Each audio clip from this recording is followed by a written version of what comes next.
was the one you missed last night.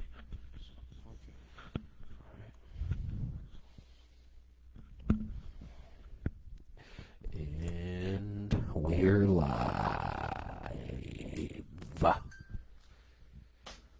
Don't forget to subscribe to the Fellowship of Joy channel. You can look at fellowshipofjoy.ca. Pastor Doug, this is Rowan. Tonight we are reading from 2 Corinthians chapter 7, beginning in verse 2. We're back on track, so you can keep track. We encourage you to read along with us. 2 Corinthians is towards the end of the Bible. It's halfway into your New Testament. It comes after 1 Corinthians and before Galatians. Beginning in verse 2. Make room for us in your hearts. We have wronged no one. We have corrupted no one. We have exploited no one. I do not say this to condemn you. I have said this before, that you have such a place in our hearts, that we would live or die with you. I have spoken to you with great frankness. I take great pride in you. I am greatly encouraged in all our troubles. My joy knows no bounds.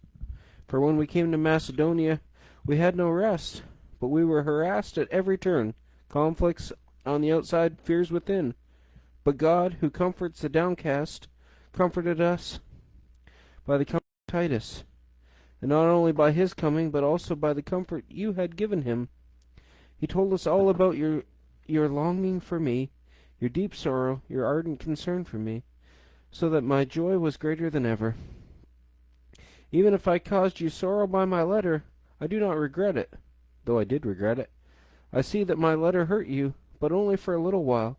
Yet now I am happy, not because you were made sorry, but because your sorrow led to repentance. For you became sorrowful as God intended, and so were not harmed in any way by us. Gladly, sorrow brings repentance that leads to salvation and leaves no regret, but worldly sorrow brings death. See what this godly sorrow has produced in you. What eagerness, what earnestness, what eagerness to clear yourself, what indignation, what alarm, what longing, what concern, what readiness to see justice done. At every point you have proved yourself to be innocent in this manner. So even though I wrote to you, it was neither on account of the one who did the wrong, nor on the account of the injured party, but rather that before God you could see for yourselves how devoted to us you are. By all this we are encouraged. In addition to our own encouragement, we were especially delighted to see how happy Titus was, because his spirit had been refreshed by all of you.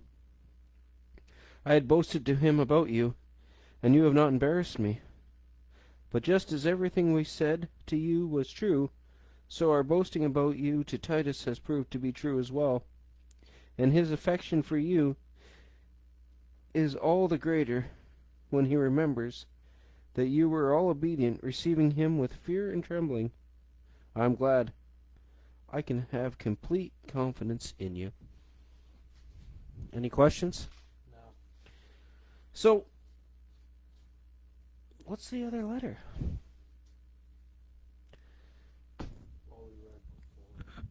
Yeah, it's probably 1 Corinthians, so I'm guessing. That's a pretty good guess, right? And so... Right, and nobody can hear you if you don't talk into your mic. Well, we read like 2 months ago. Right, and it was pretty harsh at times, wasn't it? Yeah. But they learned from it. I don't remember, but yeah. It was. But it was a good learning experience, and sometimes we need to be harsh.